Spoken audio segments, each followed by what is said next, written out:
Heto ang mga maiinit na balita na dapat niyong tutukan mula sa FM Radio at PRTV Newsroom. Ito ang FM Radio Newsbreak. FM Radio Newsbreak.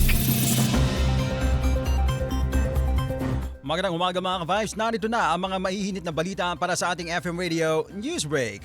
Ipinag-utos ni Representative Faustino Boji D. III, House Speaker ang pagtulak sa pagpasa ng isang pambansang minimum wage law na magtatatag ng isang sahod para sa mga manggagawa sa buong bansa. Ayon sa mga grupo ng manggagawa, ipinahayag ni Speaker D ang kanyang buong suporta sa panukala sa isang pulong na nagbigay ng malakas na senyales na umuusad ang batas na layong alisin ang pagkakaiba ng sahod sa mga rehiyon at itakda ang magkakatugmang sahod sa buong Pilipinas. Inilarawan ng mga tagapagtaguyod ang pambansang wage bill bilang isang makasaysayang hakbang tungo naman sa pangmatagalang reforma sa sahod para sa mga Pilipinong manggagawa. Lalo na ngayong papalapit na ang araw ng mga manggagawa o Labor Day.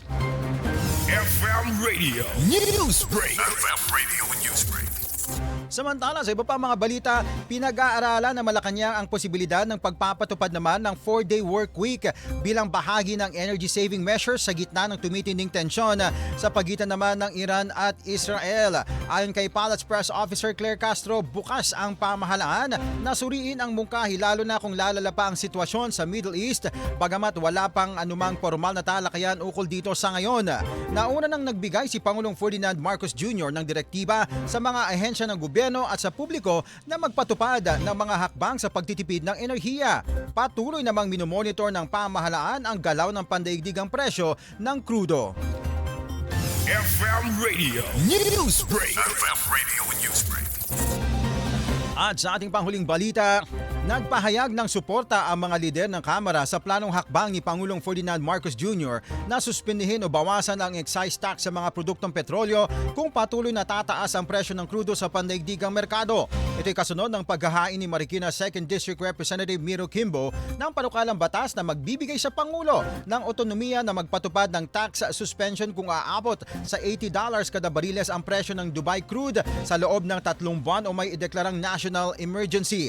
Ayon sa mga mambabatas, mahalagang mabigyan ng Pangulo ng sapat na kapangyarihan upang agad na makatugon sa epekto naman ng oil price surge sa mga mamimili at sa sektor ng transportasyon.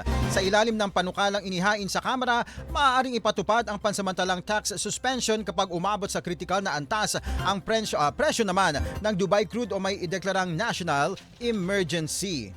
FM Radio Newsbreak. FM Radio Newsbreak. At yan po mga ka-Vibes ang buong kalipunan ng ating pagbabalita para sa ating FM Radio Newsbreak. Ako po si Cherubim Canaden. Magandang umaga.